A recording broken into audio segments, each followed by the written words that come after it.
All right, we're here. We're back. Day late, but we're here. We showing up. Day late because Sunday had some plans that were already made, and you know they were important plans with friends that I can't avoid.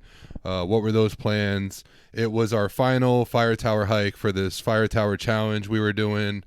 I got the patch right here. Prematurely put up for the patch. You could post a picture of this. Mark this time. I have a picture for it. But we submitted it ahead of time just because we wanted to make sure we were still within the year. But we still did all the hikes within a year, but they want it all in 22. Just to be safe side with 2022, we wanted to get it in before it was over. So yeah, but we got that done yesterday. I'll post some nice pictures of this hike. It was a beautiful hike up in the Catskills. Beautiful day, not too cold, trees frosted over. You'll see. It was beautiful. It was amazing. Shout out the crew, the hiking crew that I go with. Yeah, it was sick. And what else happened yesterday? Yeah, you know, it took all day. It took all day. And pull the laptop a little closer just so I'm not like, I don't want to knock it over. Yeah, that's perfect. That's fine. Yeah. So big weekend, big week in the MMA world. Shoot, I mean, finally, last week was a little slow, you know, first card, you know, obviously you got to start somewhere, but preview the first card. Card was nothing crazy, but, you know, look going into it, but there was definitely some great fights that we'll get into on that one. But I think we got to start off with some news first. Like, it's just, I don't know, the thing that's just in my head right now that I feel we should start with is the big news with Jon Jones and Cyril Gane being announced. Heavyweight bout for the vacant UFC title, heavyweight title. Man, so interesting enough that the fight night started, this weekend's fight night started, and about like one fight or two fight in, all of a sudden Twitter started exploding with this picture and videos from people that were outside of the T-Mobil arena. Mark this time, post a picture of this. The T-Mobil Arena had put up the picture on the humongous billboard outside of the arena stating Jon Jones will be fighting Cyril Gane for the vacant heavyweight title on March 4th. I think it's UFC 285 or 286, I forget. But either way, March 4th is the date at the T-Mobil Arena in Las Vegas. And like, so it wasn't announced by anyone official. This all came about just from pictures being posted on Twitter of the T-Mobile Arena showing this big billboard and being like, is this real? Like, is this an accident? Like, what is this? It turns out to be real. Dana White cleared it up at the end of the night in his press conference. Jon Jones will be back from his long layoff and making his heavyweight debut against Cyril Gane for the vacant heavyweight title. Now, why is it a vacant heavyweight title? Because the UFC could not reach an agreement with Francis Ngannou, the current heavyweight champion, now no longer the heavyweight champion, due to the fact that they couldn't agree with a deal. His contract had run up in his last fight. Honestly, everyone assumed that they were going to reach a deal with him and re-sign him because it's Francis Ngannou. The dude's a freak in the best way possible, you know, and he just keeps on getting better. I mean, amazing personality, amazing backstory. Everybody loves Francis. It just seemed like the UFC was not going to let this slip away, but I guess it did. And I'm not really sure why. I guess Francis thought he was worth more money than the UFC was giving him.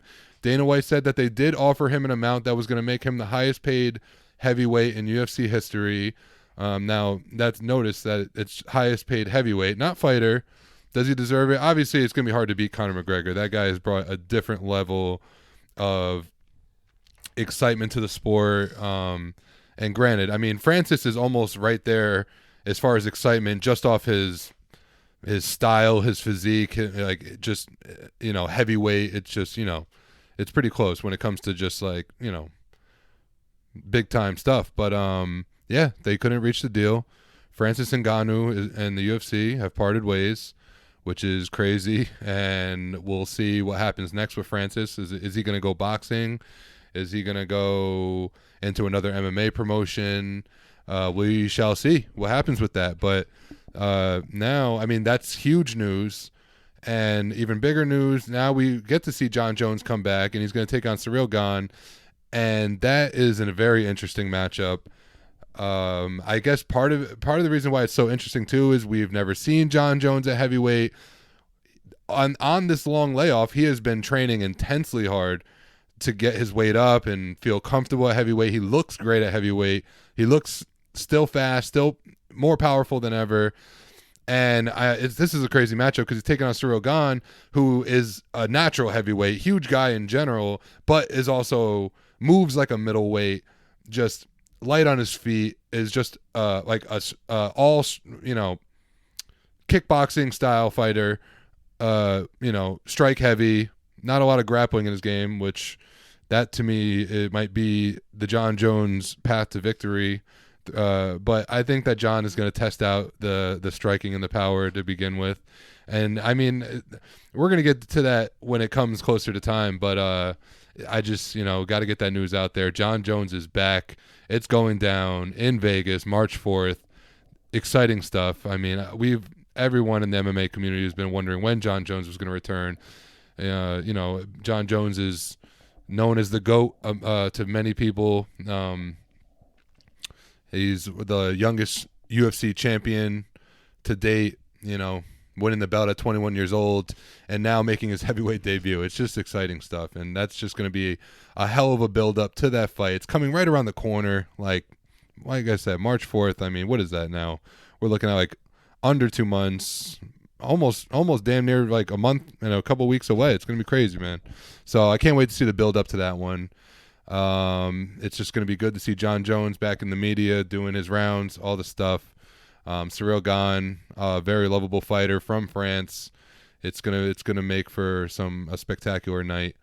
Can you do me a favor? Can you just go back to the UFC website, the first one, the first page open, and go to events? Because we had a lot of other things being announced over the weekend too. Scroll down. Keep going. Oh yeah, so click the Jon Jones one right there, and scroll down.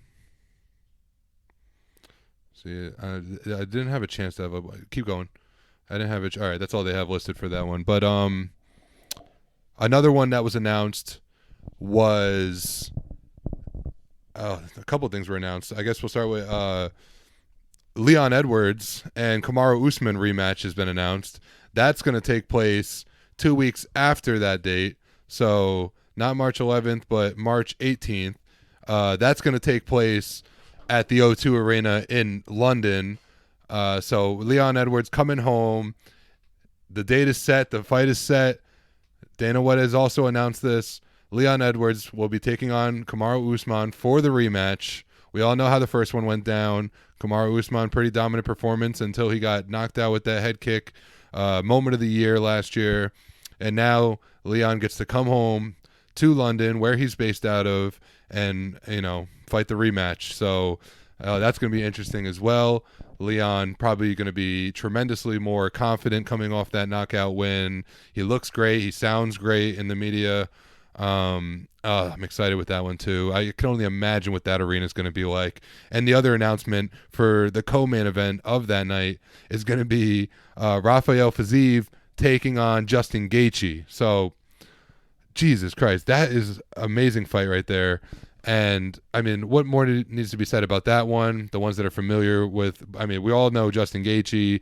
Rafael Fiziev has been making a big name for himself leading up into this as well. I think it's the perfect matchup. I think it's the perfect test for Rafael to see if he's ready for a title fight.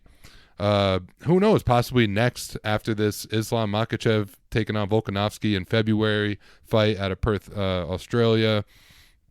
UFC's back, baby. UFC's back. It's already shaping up. After this first week that just happened, so much news has popped off to where now it's just going to make for an exciting first quarter of the year. And then when a year starts off with that caliber of fighters and matchups, and, we're talking about like pound for pound best, all fighting within the first couple months. Like Kamaru Usman, who was just considered the pound for pound best. Obviously, Jon Jones has been away from the sport for a while. That's why he hasn't been talked about in that sense. But now he is back, and if he wins the heavyweight title, I mean, I think that the pound for pound is just going to immediately go back to him. And you have Volkanovski, who's right now the pound for pound best currently listed on whatever, I guess, by the UFC and by everybody at this point. Because who else would be it? I mean, it was Kamaru. He just got knocked out. So Volkanovski right now holding down the pound for pound best. And all three of these guys are going to be fighting in these first 3 months. So exciting stuff all within the next month or so. So can't wait to see it. This upcoming weekend, pay-per-view, first pay-per-view of the year, Glover Teixeira taking on Jamal Hill. Interesting stuff. We're going to get into that as well. But first, let's discuss a little bit of what happened this past weekend as far as the card that took place. So it was supposed to be Kelvin Gastelum taking on Nasruddin Imavov. And by the way, the pronunciations of these names, I've heard the desk all night on Saturday pronouncing it. I forget how they were saying it now, but he's Imavov. That just sounds, it rolls off the tongue better. It just sounds better to me, but it's very close to the regular pronunciation. So he's Nasruddin Imavov in my eyes, to me. But so he was supposed to take on Kelvin Gastelum. Kelvin Gastelum got some mouth injury where it looked like 2 or 3 teeth knocked out of his mouth, and he posted a picture and he had like a hole in his face, which, I mean, that just looks like staph infection. I'm pretty sure that's what it was. Conor McGregor came out and kind of tore him one, going off on how like I don't know, what his training facility must be like, how dirty those mats must be in order to get a nasty staph infection like that. And it was nasty and it looked gross, but that's what took Kelvin Gastelum out of this main event. And who replaces him? Sean Strickland, who just ended the year as the headliner, lost to Jared Cannonier in a close decision, very close decision. And he's back. First time ever, UFC history, somebody has headlined back-to-back cards. And now that Sean Strickland has made history with that. And Sean Strickland, great performance. Now, coming into this one, I was pretty confident that Imavov was going to win. I just saw this, aggressive young striker. I thought maybe he was going to find the chin similar to how Pereira found the chin, but, obviously not many people are like Pereira. This took place at light heavyweight, which was crazy too. I think it was due to obviously the late notice replacement of Sean Strickland. Yeah, he wasn't going to be able to make middleweight, so I didn't really think about that either. That it was supposed to be a middleweight fight, and then it turned into a light heavyweight at 205. I kind of thought that would be good for Imavov. He was training. He was more ready. He's a big guy in general. He's like bigger than Sean Strickland in there. Imavov looked good, but once again, something happens when you fight Sean Strickland. That dudes, if you're not, I guess an Alex Pereira type of guy or the highest caliber type of fighter, I mean, it even kind of happened with Jared Cannonier, who got the win, but it was very close, and it happened to him in the fight too, where something about Sean Strickland's fighting style, something happens where the people that he fights just fight to his level always. Like, they don't fight better or worse. They fight at Sean Strickland's level. And when dudes fight Sean Strickland with the same style that Sean Strickland's fighting, it's almost like 9 out of 10 times Sean's going to win that fight, because he's almost mastered that stiff walking forward the whole entire time, slowly, like note to note. And I think why that's important to note is because it's not like he's aggressively backing you down. He just does it in such a slow way where you think it's fine. Like you're ready. But then little do you know it, halfway through the fight, you've been moving backwards the entire time. And because he's doing it in such a slow fashion, you don't really notice that you're going back that much, and you don't notice how much energy is taken from you. But if you walk backwards for, 5 rounds at a time, the entire time, you're going to get tired after a while. The human body is meant to walk forward. We have no reason to walk backwards, especially for that extended period of time. which leads to obviously a lot of people, if you're not used to that, you're going to get tired, your legs are going to feel heavy, and over time, especially in a 25-minute fight, 5-round fight, that's going to wear on you and just, create more opportunities for the guy moving forward, who's not as tired as you. So, and I see that's kind of what happened with Sean Strickland in this fight. He looked more aggressive than usual. Here, Bronson just going ham. Open the door real quick. Bronson, come here. Brownie, come here.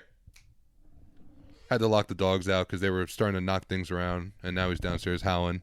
So let's see if we get a little Frenchie appearance on the pod today. But yeah, so Sean Strickland came away with the easy W, honestly. It was a dogfight though. Imavov held his own and he stuck in there, but it just seemed like Sean Strickland, it was his kind of fight, and he took advantage of it. He was more aggressive than usual. He landed so well, and he got the W. I was actually very happy for him. Going into this fight, like I said, Imavov was my pick, and I got to say, I was, Sean Strickland was starting to bother me as of late, especially with the Cannonier fight and all, a couple of the fights before. I just feel like sometimes he could do more, but he doesn't, and it just always looks the same, and I was starting to get bored with it. But I think he turned it up just enough where I was very impressed with his win, and again, it turned me back into a fan of his style, and I got to give it to him. He got the W in a beautiful fashion and in his own fashion, and it's respectable. So I mean, yeah. So I mean, respect, Sean Strickland. Congrats on the W. Scroll down. And then in the co-main event, Dan Ige coming off. I don't even know what it was. Maybe a 3, 4, possibly even 5 fight slide. At one point, I think he was even in trouble of being, dropped by the UFC, but he was not dropped, and he fought in this co-main event against Damon Jackson, and Dan 50K Ige once again got a 50K style knockout. Finally, coming into this one, I was feeling confident with Damon Jackson. I thought he kind of something switched in him where he started to have a bit more of a stronger mentality, got a little more confident through each of one of his wins. I think he was on a 3-fight win streak. I just saw a motivated Damon Jackson coming into this one. Reasons why I picked him, also coming in as a plus 105 underdog. It's pretty much even though at that point. Either way, I just kind of thought Dan Ige, not so confident, few losses in a row. I thought Damon might have been able to take advantage of this. Nope. Dan Ige was patient. He fought his game. He found the opening. He landed a beautiful left hook and just put out Damon Jackson. I'm sure he got a 50K bonus for that, living up to his nickname, Dan 50K Ige. Shout out to Hawaiian. It was nice to see. It's good to see Dan Ige back in the win column. Twitter was happy with it. I was checking in. Yeah, just good feels all around on that one. Obviously sad for Damon Jackson, but yeah, he'll be back. Oh my God, this fight was amazing. Soriano took on Kopylov. This one I predicted right finally. Soriano came in the favorite. Kopylov is a dog of a fighter, well-rounded as shit. Soriano obviously known as a heavy striker, heavy-handed striker, knockout kind of guy. This one was just so technical and good. I'm sure it won fight of the night as well. Kopylov just looked like, again, just better than his last performance, a better version of himself. I love when that happens. I love when you see a fighter who has so much potential and talent, and I think his last fight he lost, I'm pretty sure. But you could just tell when you watch him, you're like, man, that guy's really good, and he's gonna be good. Hopefully, if he stays the course. And yep, this fight came, and he looked better than ever, motivated. Just looked like an amped up version of himself, and yeah, just like grew another level and really took it to Soriano, and was able to get him out of there as well by knockout. Can you click Kopylov? I just want to see, and then click him in general. Yeah, I want to see what his last fight before this was, because I just remember, I can't remember who it was against, but I remember he was doing very well. He was like winning the fight. And then something happened at the end. Go down. fight history, top right. Oh yeah, he fought. Oh no. So I guess he's coming off a win. He knocked out. It was that fight is what I was thinking of. Derive. But he did just come off a knockout win against the Chirico, the Italian. That was that kick knockout that I was thinking. Okay, I just forgot about that. I was thinking about his decision loss to Derive. That was making me think that he looked really good in, but caught the L. But yeah, so looked better than ever. This was easily fight of the night. Amazing performance by Kopylov. It was a good night. It was a good start of night. Not filled with names. Scroll down. Who was it? I know Raquel Pennington fought Ketlin Vieira. Shout out Raquel Pennington. 3-fight win streak now. I picked Ketlin Vieira to win this one because this was a fight that if Ketlin Vieira could have won and put a statement on, there was no doubt that the UFC was going to give her a title fight against Amanda Nunes. So she just came out, and I guess it was just one of those cases where with Raquel Pennington that Raquel has trouble with Amanda Nunes, and that's really it. Because everyone else, she's just so technically sound with her boxing that it's hard to land on her, and she just stays the course. She has a good chin, and she doesn't get deterred by a little bit of a dogfight, and she stays in it, and she gets it done.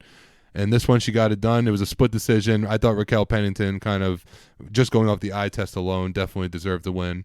They were very close rounds, but Raquel, as the fight went on, she just kind of seemed to be way more in control than Ketlin was, landed cleaner overall.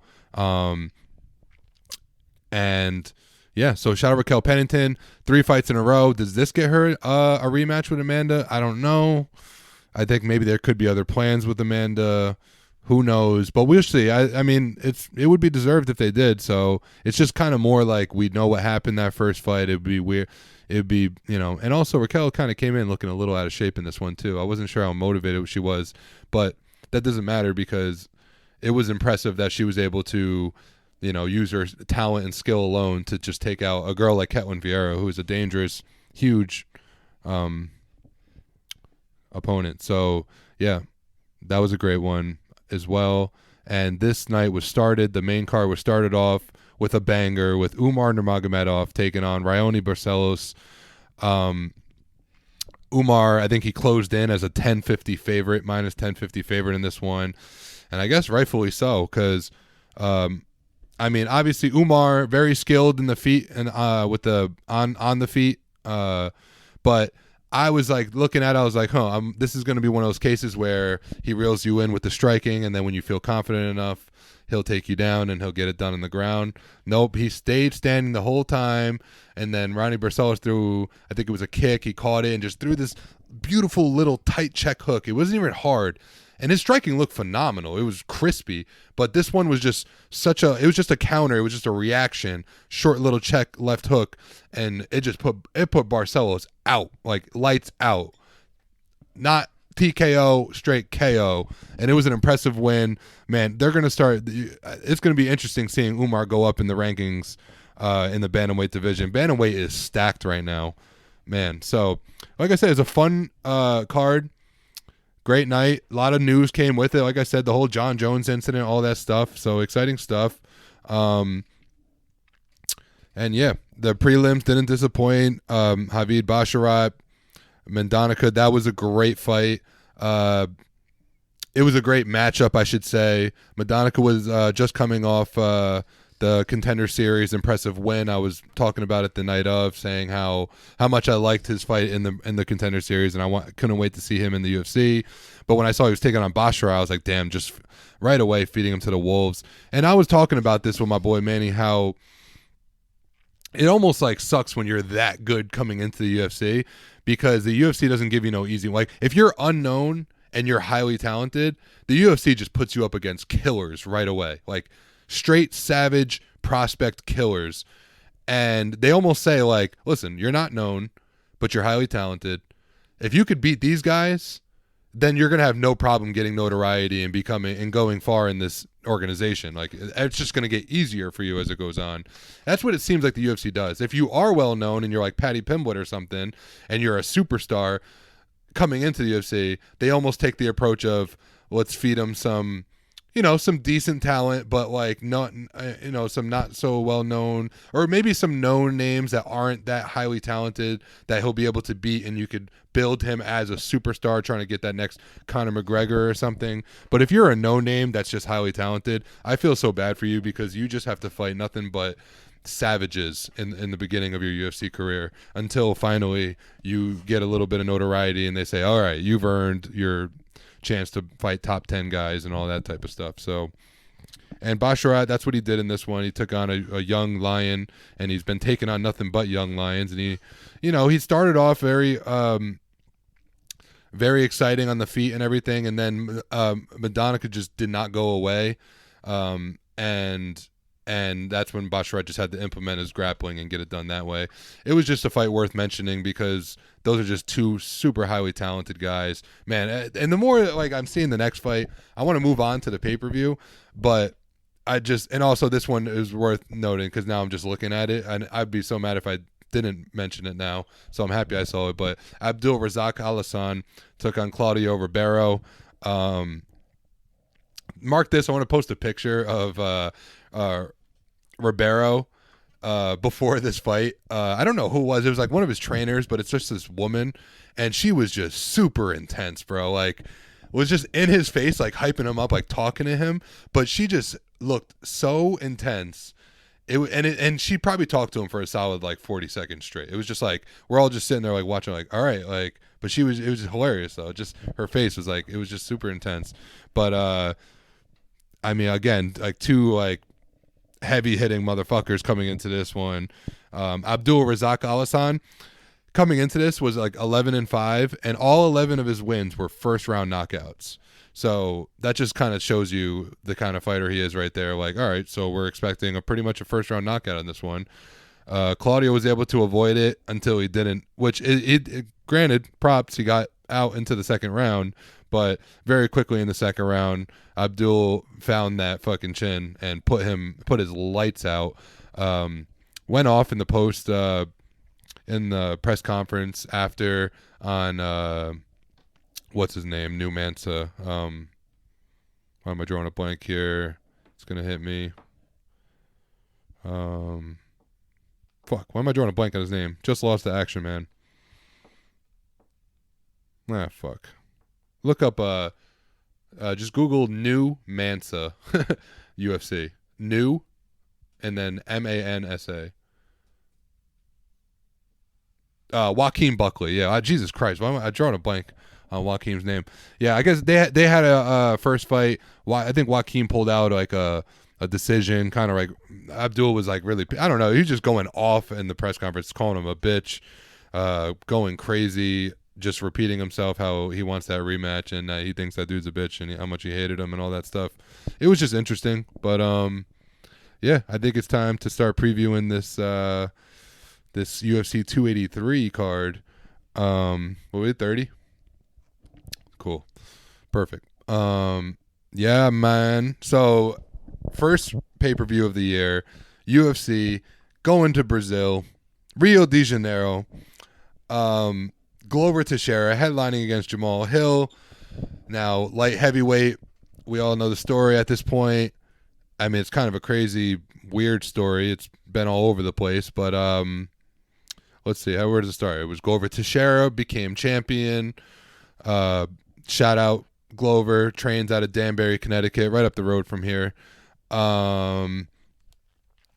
Became the light heavyweight champion over his win over Jan Blachowicz, and then defends it against Yuri Prochazka. Literally became fight of the year. Amazing fight, was on his way to victory and just gassed out at the end and got caught on the ground somehow in a reversal and got choked. He didn't get choked because of skill. He got choked enough because he was so tired and couldn't breathe. That's what I saw personally.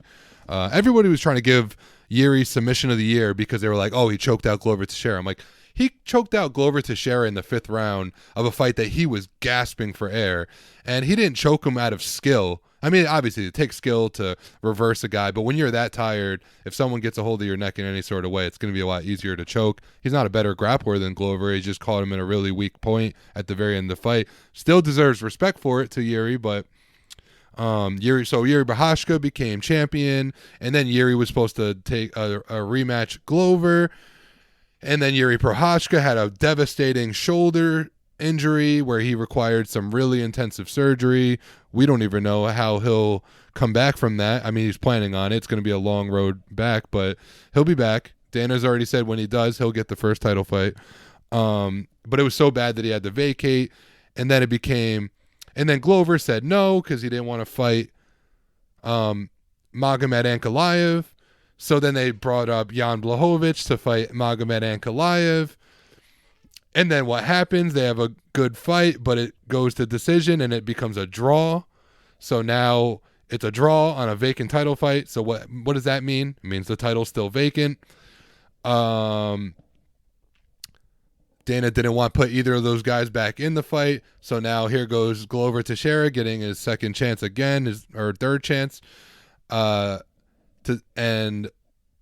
they made this fight the night of that vacant title fight with Jan and Magomed. Right after, I guess Dana wasn't really impressed with what he saw, so he said, we're going to do Glover Teixeira and Jamal Hill in the first pay-per-view of the year in Rio de Janeiro, Brazil. And it's a fun one. So, by the way, every time I look at it, I just laugh. But Jamal Hill, I mean, granted, love this guy, amazing personality, heavy-hitting motherfucker, scary individual in the octagon. But look at his chest tattoo, Carrie. Just look at him. Just click it. Yeah, like you need to see like bigger. It's just 2 thumbs up. Like, I hate that tattoo so much, and I just don't understand why he got that. It's like it's the most absurd tattoo, and I'm really surprised that more people don't talk about it because it's just so funny. But I hope he gets that covered up at some point, because for such a badass dude who like is like the man, but I guess it kind of does match his personality because he sort of is a goofball, but you wouldn't want to say it to his face because that dude is a fucking G and a scary individual with some serious power. Which brings me to this matchup to talk about, because it seems pretty straightforward what needs to happen here, or what's going to happen here. Whoa, got a little feedback in the headphone. Maybe I think it's because I touched the back of this. There it goes. So Glover Teixeira, we all know, super veteran of the sport, super high level, but up there in age these days. Quick Glover Teixeira. What's his? Does it say his age right there? No, it doesn't say age right there. You want to just Google it for me? I want to say 42. Doesn't say it, right? Yeah. Yeah, do me a favor. Yeah, what's it say? What's his age? I wanted to say 42, 43. See? So 43 years of age. Now, come on. 43 years and you're a combat fighter in the highest level of UFC. I mean, one, it's super impressive for him to be still fighting at this level. And he's been at this level. He's been at the highest level for years now, like years. So he has some miles on him. And that's what's so interesting, is because I think that Jamal Hill is the slight favorite coming into this one, which doesn't seem right. Yeah, it's saying minus 125 on the UFC website. Now, it just doesn't seem right to me. I know Glover's old, but Glover is Glover, and he's a super talented black belt in jiu-jitsu. And it just seems like it shouldn't. Oh, here we go. Here's a Frenchie. Come here, Brian. You want to be on the podcast? Come here. Come here.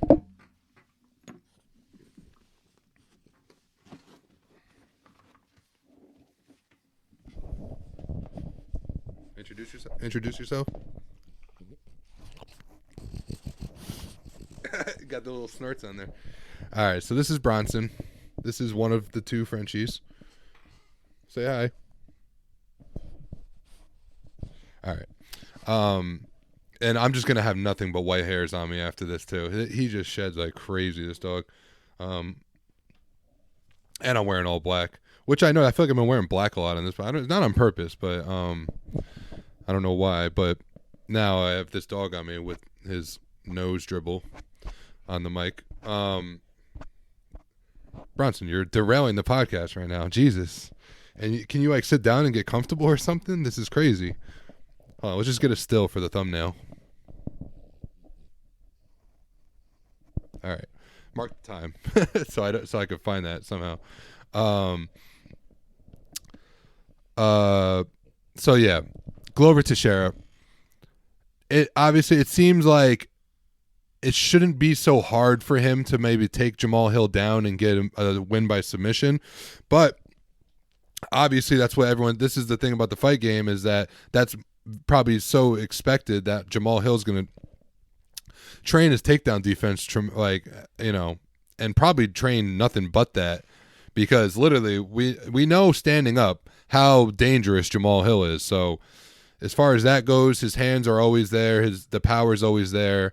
I mean, don't get it wrong though. Glover could strike.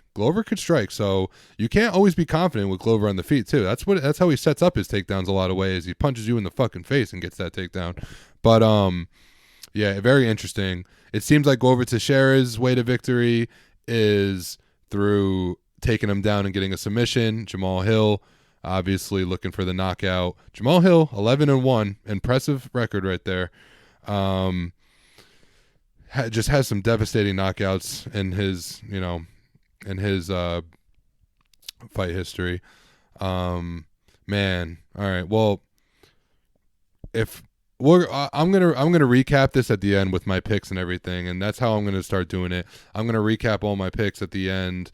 We'll make shorts out of them, and that will be posted as well at some point in the week. So if you're gonna look for any of my picks, I'm going to try to do that in a more organized way so it's easier to find and easier to emulate if you want to do so. So, yeah, I mean, off top right now in this fight, I got to go Glover Teixeira, man. I just think he's a dog. I think, yes, the threat of the knockout is there. He's not getting any younger, but I think this is his last hurrah. And then once again, now what's going to happen? All right, I think it might be done for you, Bron.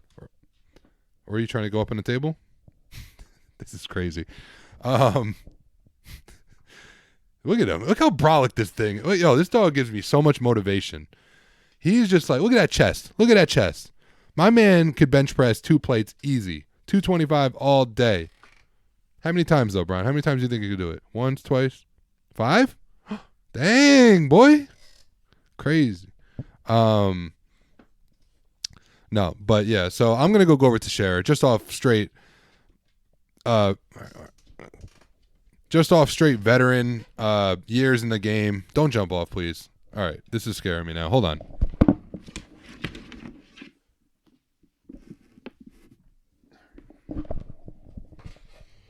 Yep, white hairs everywhere. So yeah, my pick's gonna be Glover. I'll recap this at the end though. Of course. This is this is gonna be history is being made with this one. Davison Figgy taking on Brandon Moreno. This is going to be counted the 4th fight between them. First time ever that we're going to do 4 fights back to back to back amongst these guys. Not back to back to back. Brandon Moreno did fight Kai Kara-France in the last one for the interim belt.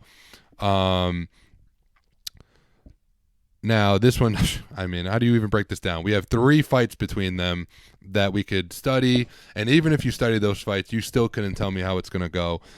First fight, very close fight. Believe that one went to a draw, and then obviously you get a draw. What do you got to do? You got to come back, and you got to fight again in the rematch. What happens in the rematch? Brandon Moreno, maybe Figgy had a bad weight cut, I don't know, but Moreno buzzsawed him, went right through him with some straight, I don't know. Brandon Moreno was also possessed that fight. He just had a certain energy about him. I think that's what really shot him into stardom, was that fight. He just controlled Figgy, dominated him on the ground, and choked him out. Got the win easily by submission. And then third fight comes, you got to do the tiebreaker in a way, I guess. And what happens in that fight? Very close fight, goes to decision again. And this time, very close split decision. Figueiredo gets the win. Now that's pretty controversial. I think when I watch it, I think something tells me I personally kind of thought Moreno won that fight, but it wasn't outrageous that Figgy would get the win either. So now Figgy wins the third. They try to do a fourth. Figgy seemed as if like he was almost done with it and going to move up to bantamweight. But it was more just a injury thing why he wasn't booking the fight. And then Brandon Moreno takes on Kai Kara France in an interim title fight, and Brandon Moreno gets the win in that one. I believe it was by submission. I know it was like by finish, which was a good fight. Kai, kind of marked up Brandon in that one, made him leak. But Moreno pushed through and got the win. And now here we are, first time in UFC history, fourth fight between these two, and it's exciting. Again, this is for the flyweight belt. Look at the flyweights, man. Even the flyweight has become deep all of a sudden. And the flyweight was very close to that weight division was very close to becoming like canceled and just cut off from all the weight divisions. Sorry, Bronson hairs. And now it's alive and well. So super exciting amongst this one. Shit. God damn. It's hard to pick in this one too, because something Figgy has turned up. Figgy finally did get serious, and he's looked very well. He's looked very well in these fights with Brandon. But yet Brandon Moreno has looked just as well, and even odds. Man, this is why the UFC is a shit, because this is why MMA is a shit. This is why UFC is definitely the shit, because they make matchups that are just so good and hard to tell, as compared to like boxing. A lot of times where like a fight will happen and it'll be like a close fight might be like minus 500 to like whatever the underdog is. But this one's a championship fight, split right down the line. I love the odds. And I mean, it makes nothing but sense. I mean, you're doing a fourth fight. I'm going to go Brandon Moreno in this one. It's hard not to. But yeah, again, we'll recap this at the end. What else we got on this main card? Neil Magny, Gilbert Burns. Super fun fight. Now, the odds, like I said, I'm talking shit, but now the odds are out of whack a little bit. Gilbert Burns coming in as a minus 365 favorite against Neil Magny. I think the odds should be a little bit closer than that. That's like, I mean, granted, Gilbert Burns is a fucking beast, but come on, that's disrespect to Neil Magny. I'm seeing it more like a minus 250 at most. But shit, I see why, because, I mean, my pick's going to be for Gilbert. It's hard not to pick against Gilbert. Gilbert is elite. Obviously, coming off that amazing fight with Khamzat Chimaev, fight of the year candidate. Probably my fight of the year, if I'm being honest. And yeah, shit, I can't wait for that one. Gilbert Burns, baby. Oh my god, yo, stacked. Gilbert Burns is the man. I fucking love Gilbert. Yeah, I just think if I'm gonna break it down quickly, Neil Magny, known grappler, known wrestler, very well on the ground, but come on, Gilbert Burns, I would say, gets the edge on in the ground, and standing on the feet, his power and striking is crispy as well. So I just don't see there's an area in the fight where Neil Magny is better than, other than the range. Maybe he works his jab. That could be an idea that we could see that. But I just think that Gilbert Burns just has all the tools to get that one done. So definitely going Gilbert Burns on that one. Before this, we got Lauren Murphy taking on Jessica Andrade. Always fun to see Jessica Andrade fight. This one, another big odd swing here, minus 450 on Jessica Andrade. I do think that's kind of heavy again. Odds makers, I mean, yes, Jessica is definitely without a doubt the favorite. Again, I just think they're off a little bit. Like, it should be more like minus 300, maybe even minus 280, something like that. Look at this Eagles mug. First round bye, baby. Fuck the Giants. We're taking on the Giants this weekend. Giants got a bullshit win over the whack-ass Vikings, and they're all hyped coming into Philly thinking they're going to do something. Yeah, watch. Yeah, so obviously, my pick's Jessica Andrade in that one. I'm going to say by submit. I'm going to say by knockout, actually. I'm going to make a full-out prediction saying by knockout. Lauren Murphy, just a little too stiff, a little too slow. Jessica just amongst that elite level that I don't think Lauren Murphy is. Jessica making her way back towards the title fight again. I'll tell you. Former champion. Paul Craig taking on Johnny Walker. Fun fight there. Paul Craig, master jiu-jitsu guy. King of the fucking triangle choke. Johnny Walker, absolute wild man of a person. Just crazy. Notably got knocked out by Jamal Hill and just had one of the most awkward looking knockouts ever, because he's just one of the awkward, most doofy guys I've ever seen. But still, nonetheless, is very explosive and scary.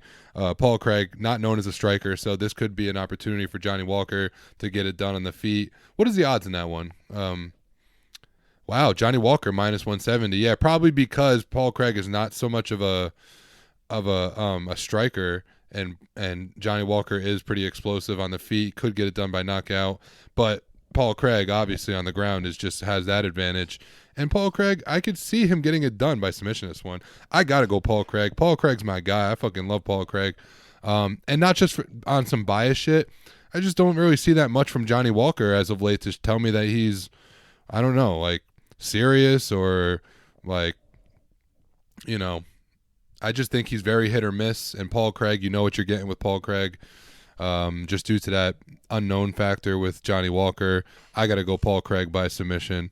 I think we see another either triangle or some sort of choke. And who knows, could put an end to Johnny Walker's UFC career, because I don't know. I mean, he's exciting, but he's just too wishy-washy and I just think for that reason he's walking on thin ice with the UFC. Let's just say that. Prelims going to take place on ABC. Just to go through, shout out the legend Mauricio Shogun Rua making his last walk to the octagon. Pride legend, former UFC champion, has fought the who's who. He has been there, done that with all of them, has had epic battles with Dan Henderson, notably lost his belt to Jon Jones. That's how Jon Jones became the youngest champion. But, I mean, the real OGs of the OG fans of the UFC know this guy, Shogun Rua, and know what a legend he is to the sport. And for him to still be doing it at this age, at this level, you know, the game has become so evolved and just so, like, he fought an era where dudes could not hang with today. And that's how good he is that he evolved and has beaten a lot of these guys today, still continuing to beat guys and making his last final walk to the octagon, like I said. And it's going to be very interesting. I mean, taking on Ior Patera or Potieria, whatever. No disrespect, but not really the most known guy. I think another one of these young prospects, but this fight it's all about Shogun making, and God bless it, being able to do it in Brazil too. What a way to go out. That's gonna have a serious pop going into that fight from the crowd. It's gonna be exciting seeing him take that. I cannot wait for that. Man, salute the legend. I hope he goes out on a win. We shall see. I mean, the other guy Ukrainian though, so hate to root against my own people, even though I'm just like part Ukraine. But you know, shout out Ukraine, shout out Lomachenko, the GOAT. RoboCop was supposed to fight someone, I can't remember now off the top of my head.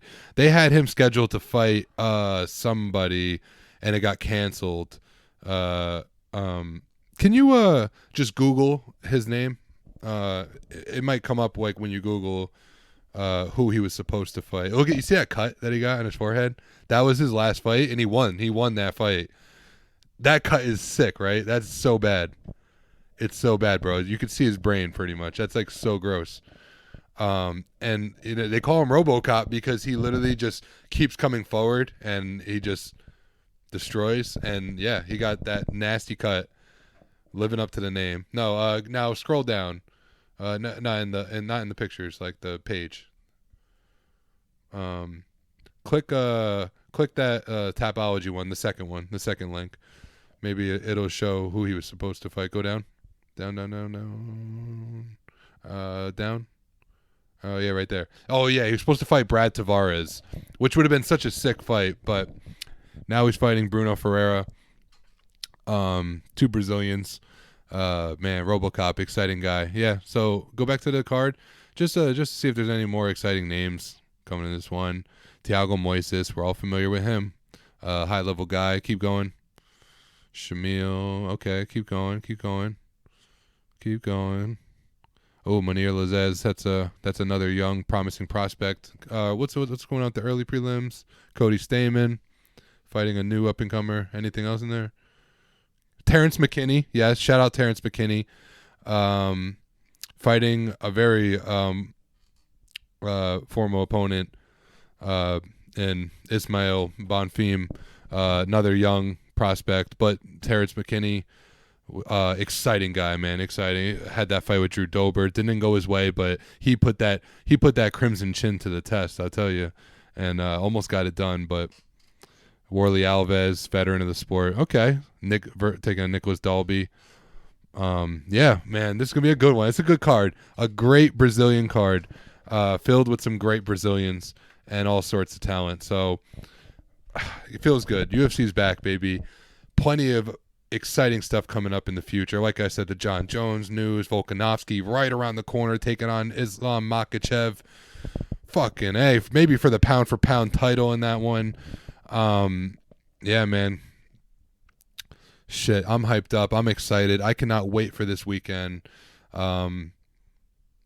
Yeah, it's going to be great. And then Fly Eagles Fly, baby. We play on Saturday night. So you're either going to get a really sad me on Sunday, which you're not going to, because we are going to take out those nasty little G-men that are so excited thinking they're doing something. I mean, you're coming to Philly, baby, off a first-round bye, and Jalen Hurts is playing. So we just ended our season beating your ass, barely even trying with Jalen. Grant, we did have Jalen Hurts, and you guys sat your people, but I thought that was a mistake. I thought you guys should have showed up proper to see where you stand against us, because you might face us in the playoffs, and guess what? Now you are facing us in the playoffs. So let's see what you got. I know a lot of my Giants friends are talking about going out there. It sucks because I would be interested in going to this game, but this pay-per-view is on at the same exact time. Not really. The prelims are, and the pay-per-view I would be able to catch after. I would be able to watch the next day, but come on, this card is so good. I'd hate not to watch this live. I might have to skip out on the game just so I could watch them both back-to-back on TVs, on two separate TVs next to each other. We'll see. I might have a story for you guys next week. Maybe I go to Philly. Maybe I still catch the fights. Who knows? We shall see. Either way, it's going to be an exciting weekend, especially in my life. I mean, my two favorite things, UFC, my favorite sport, and my favorite team, the Philadelphia Eagles, in the playoffs, first round, or well, technically second. Yeah, first round, taking on the Giants, our rivals. So much happening. Cowboys play tonight, taking on the Bucs. Another divisional rival, so we'll see what happens with that as well, man. So yeah, that's it for this episode. Good to be back. Good to just be doing this with some exciting news on the table. Yeah, I look forward to talking next week and seeing what the fuck happens. And yeah, I'm just getting chills thinking about it. So till then, peace.